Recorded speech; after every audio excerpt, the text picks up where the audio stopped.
အားလုံးပဲမင်္ဂလာပါရှင်ဒီနေ့တော့စုငရက်စီပြန်ဟင်းချက်ဖြစ်ပါတယ်ရှင်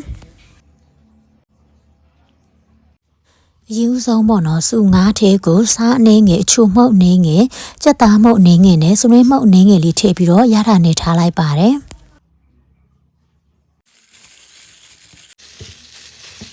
ငါ့ကိုတသေးချာချာလေးရတာနေပြီးရင်တော့စုအဖုံးအုပ်ပြီးခဏလောက်နှက်ထားပါမယ်ငါ့ကိုနှက်ထားတဲ့အချိန်မှာတော့စုမြုပ်တီးချက်သွန်ထားမှာပေါ့နော်ချက်သွန်အဖြူနီထည့်တယ်မြုပ်တီးအစိမ်းမှုတ်ရောင်တင်မှုတ်ထည့်တယ်မြုပ်တီးအကျန်းထောင်းကိုလည်းထည့်ပါတယ်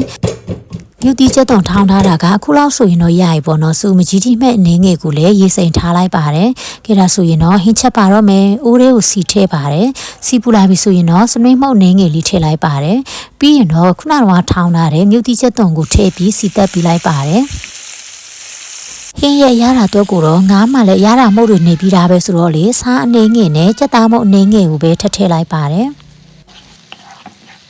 စီတက်ထားတာနှက်မွေးလာပြီဆိုရင်တော့နှက်ထားတဲ့ငါးတွေကိုထည့်လိုက်ပါတယ်ရှင်ငါးထည့်ပြီးရနေလေစူရီမထည့်သေးပဲနဲ့ငါးတွေကိုဟိုဘက်လန်ဒီဘက်လန်ပြီးခဏလောက်လုံးပြီးထားလိုက်ပါတယ်ငါးတွေကိုဟိုဘက်လန်ဒီဘက်လန်လောက်တာအားလုံးနှံ့သွားပြီဆိုရင်တော့ခုနကတော့ငါမြုပ်တီးချက်သွန်ထောင်းထားတဲ့မျိုးစုံကြီးကိုထည့်လိုက်ပါတယ်ပြီးရင်တော့အဖုံးအုပ်ပြီးငါးတွေကြက်တဲ့ထီးဆက်တည်ထားပါမယ်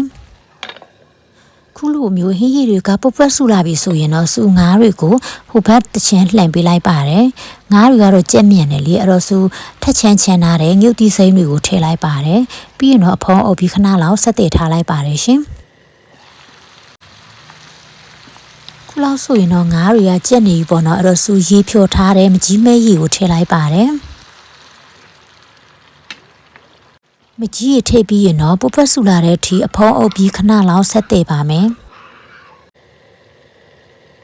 ခုလိုမျိုးဟင်းရည်တွေကပုတ်ပွက်ဆူလာပြီဆိုရင်တော့စူဟင်းရဲ့အရသာကိုမြည်ကြည့်ပါမယ်အရသာအပေါ်အငန်အချင်းဆက်ကိုတော့မိမိစိတ်ကြိုက်လို့တို့လို့ပြင်ဆင်ပေါ့နော်စူမကအငန်ပေါ်နေလို့စူစားအနှဲငယ်လေးထည့်လိုက်ပါတယ်ရှင်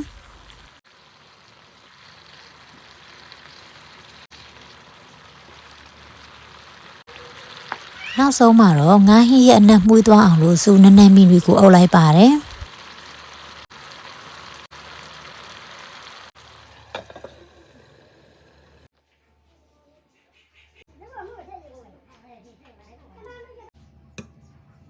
ဒီငရက်စီပြန်ဟင်းကလေချက်ရတာလေးလွယ်ပြီးတော့အချိန်ကုန်လဲတတ်တာတာပေါ့နော်ငါးကကြက်တာမြင်တယ်ဆိုတော့လေအရတာလည်းအရင်ကမှစားလို့ကောင်းပါတယ်ငါးဟင်းကြိုက်တဲ့သူတွေလိုက်ချက်စားကြည့်ကြနော်